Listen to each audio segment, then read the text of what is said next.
all of your contentions just now. All right, my fellow Canadians, this is an outstanding finance committee, though I'm still pondering why Pierre is not there, but whatever.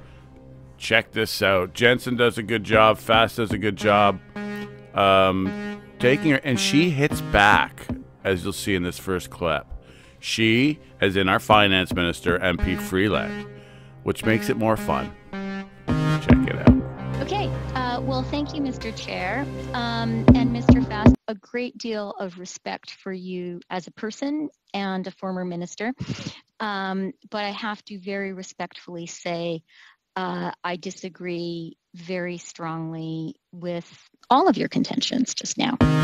We're supposed to all be in this together. Canada's billionaires have increased their wealth by $78 billion. Canada's banks received an unparalleled package of liquidity support, $750 billion from various federal institutions, over $40 billion in profits thus far in the pandemic. This is unprecedented that we've seen these massive levels of wealth, and yet most Canadians are struggling. And as we've talked about earlier, CRB is being slashed. Students are being forced to pay for their student loans. There's nothing for people with disabilities, despite the fact that half of the people that line up in at food banks are people with disabilities. So given all of that, it is perplexing beyond belief that there is no wealth tax in this budget. I know there's a luxury tax, and the spin is that that brings in a little bit of money. The PBO indicates that that's about 1 cent on the dollar of what a wealth tax would bring in. And there's no measures around cracking down on overseas tax havens that CRA has already indicated they don't have the tools to take on, which is why there's been no convictions in the various Panama Papers, Bahamas Papers that have come out show tax evaders. So the question is very simple. Why no legislation to combat tax havens? And why no wealth tax when 80% of Canadians support that? Madam Minister. Okay, I'm going to try to go really fast. So first of all, I just want to speak to some of the assertions in that question. And let me just point out for Canadians who are listening, the CRB continues to September 25th. This is an important extension. And the changes that we made, the flexibilities we introduced to EI are extended for an additional full year. We have also expanded the EI sickness benefit from 15 to 26 weeks. On disabilities, let me point out that particularly for students with a serious but not permanent disability, we have significantly expanded support, and that's something I'm very glad we're able to include in the budget. In terms of tax evasion, let me say, I believe this budget invests more strongly and more significantly in closing tax loopholes, in fighting aggressive tax planning schemes, and in going after tax evasion than any previous budget. And I'd like to also point out to the measures here on beneficial ownership and shining a light on that. Thank you. Thank you very much to you both. Ms. Jansen, splitting time with Mr. Fox, 2.5 minutes, if you could. Tamara? Yes, Mr. Chair, I wonder just before we get started to make sure that we commit that the answers are the same length as the questions. They are pretty well. In fact, some of them have been shorter, if you can believe that. Okay, thank you very much. Ms. Freeland, last night I visited with Dave Sidhu, a constituent who, along with his family, has run Elizabeth Chalet, a German-themed restaurant in downtown Cloverdale for the past 7 years.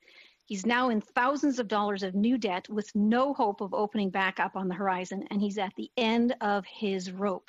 So he wanted me to ask you a number of questions. First, regarding CERB, he would like to know why his part-time staff, who normally made $500 every 2 weeks, got $2,000 from government. He wants to know if you realize how unfair this program is, that people get paid more to stay home than go to work, while he and his family are taking on enormous debt they may never get out from under. Minister. Well, first of all, Ms. Jansen, I would like to say to this very entrepreneurial constituent of yours that I would disagree that he has no hope of ever opening up, no hope of opening up on the horizon.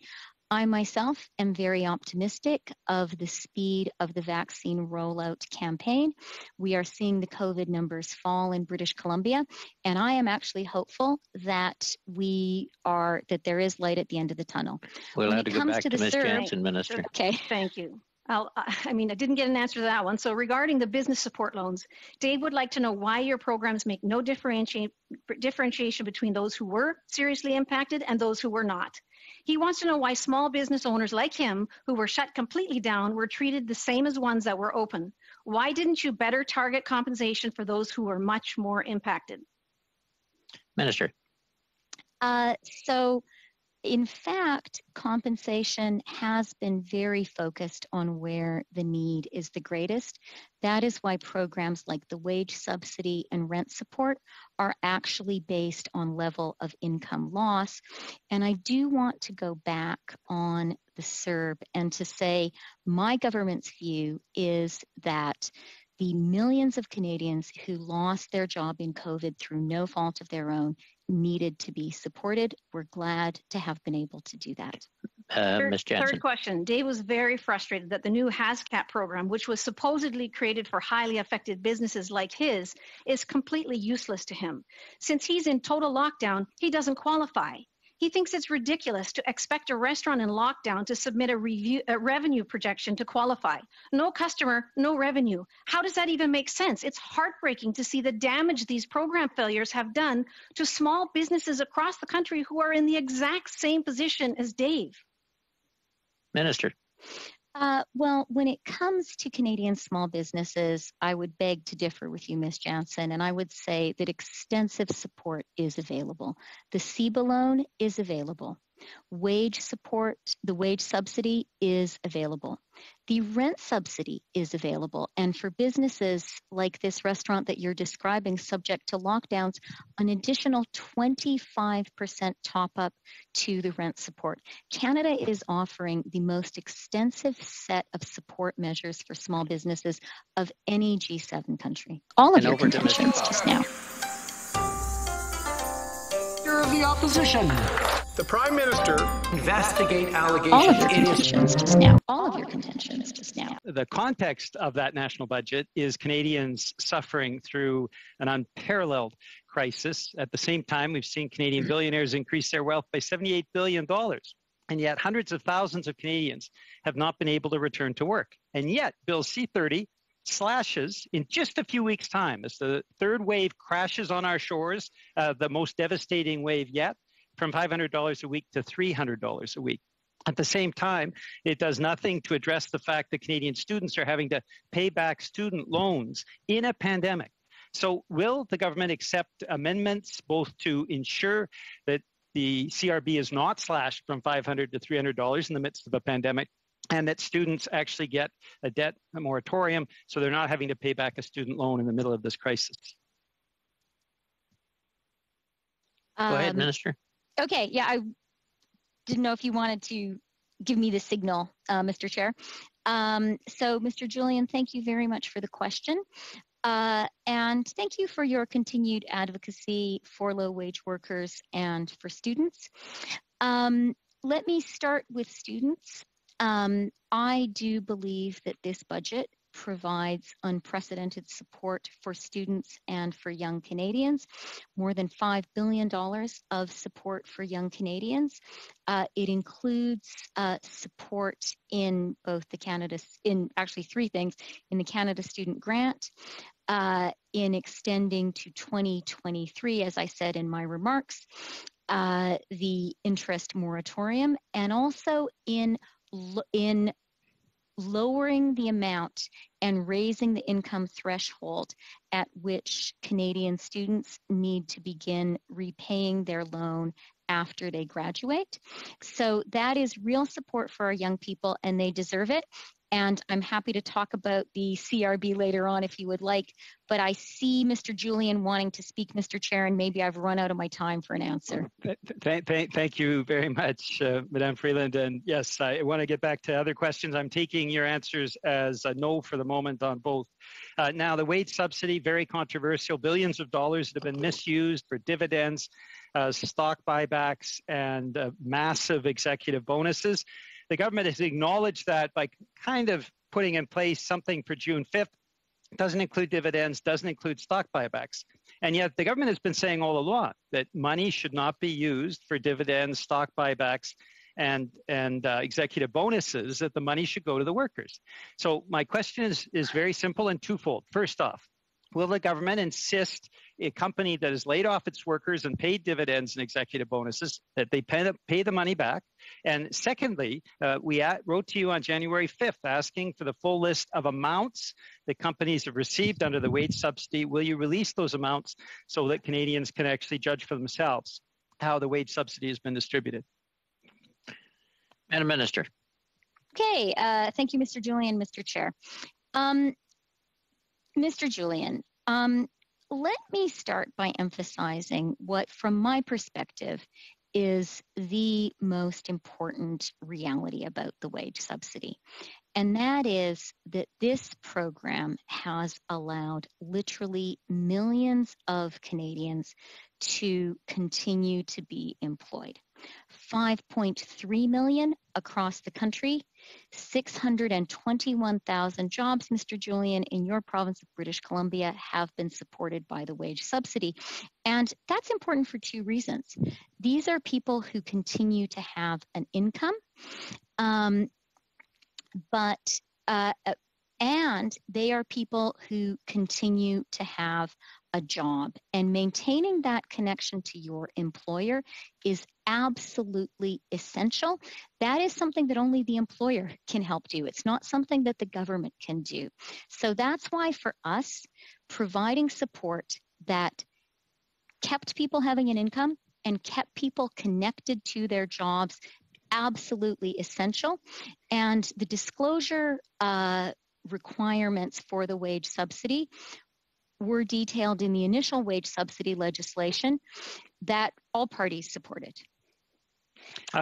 So, Mr. Chair, two other questions. You have 1 minute left. I do. Thank you very much, Mr. Chair. First off, Netflix is excluded from paying the much vaunted new tax.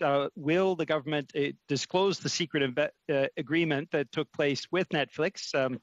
Negotiations behind the scene. And secondly, around Trans Mountain, how much does the government expect to pour into the Trans Mountain pipeline? And given that the PBO has indicated $14 billion for construction, another $4.5 billion for acquisition, at what point does this government step in to say enough is enough? We're not going to keep pouring money into this pipeline. Madam Minister.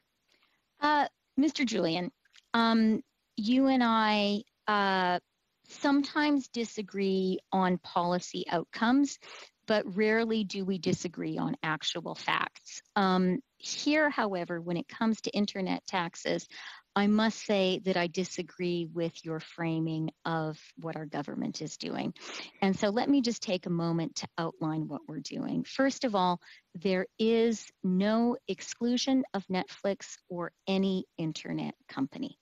Second of all, our government in this budget and in the fall economic statement is moving more clearly and more forcefully to introduce a level playing field for international and Canadian companies when it comes to the internet space and to impose taxes on digital service companies. We're doing that more forcefully than any Canadian government has ever done. We are doing that in 3 parts. And I now see the chair looking like he wants me to stop talking, so I'll have to talk about those 3 different levels of tax that we are introducing in another answer. But I want to be clear, our government believes it is important to have a level playing field for Canadian companies in the internet space, and it's important to be taxing the companies that are active in this space. And we will have to end it there. I want to get as many people through and questions as we can. And we're back to Mr. Fast, I'm told, who will be followed by Ms. Kotrakis. Ed? Well, Minister, I do not want to rain on your parade, but, you know, many of us had hoped that this would have been an historic growth budget. I sent a letter to you suggesting that we needed comprehensive regulatory and tax reform. We asked you to address the flight of foreign direct investment from Canada. We needed a new comprehensive innovation strategy, not just the same old.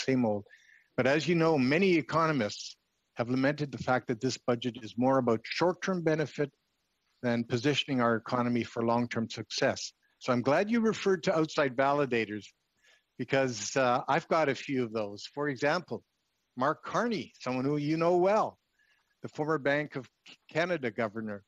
He said what we are seeing in some other jurisdictions is that the focus is more squarely on growth. David Dodge, also a former Bank of Canada governor, highlighted a lack of growth-focused initiatives in the budget. Robert Asselin, a former top economic advisor to your government, described the new spending as unfocused and unimaginative. And finally, today, former clerk of the Privy Council, the highly respected Kevin Lynch, made so many different points, and I can just summarize a few of them. He said, the budget misses an urgent opportunity to rebuild our longer-term growth post-pandemic. He said it does not set a clear fiscal anchor. He went on to say, despite the extraordinary emphasis on stimulus in this budget, there is little focus and few measures to rebuild Canada's longer-term growth. He went on to say, our potential growth will drop due to weak productivity, tanking competitiveness, and labor force challenges. He ended up by saying, this budget's intergenerational transfer of debt and risk is unprecedented. Minister, your own fall economic statement and budget betray the reality that as you raise more money through tax revenues and otherwise, you're simply going to spend more and borrow more, but there's nothing to position our economy for long-term growth. This is a huge letdown. Why? Madam Minister, you will have about equal time to respond, and then we're out of time. Okay. Well, thank you, Mr. Chair. And Mr. Fast, as you know, I have a great deal of respect for you as a person and a former minister. But I have to very respectfully say, I disagree very strongly with all of your contentions just now. Don't forget to like, dislike, subscribe, and comment. Safe Space Cafe. And always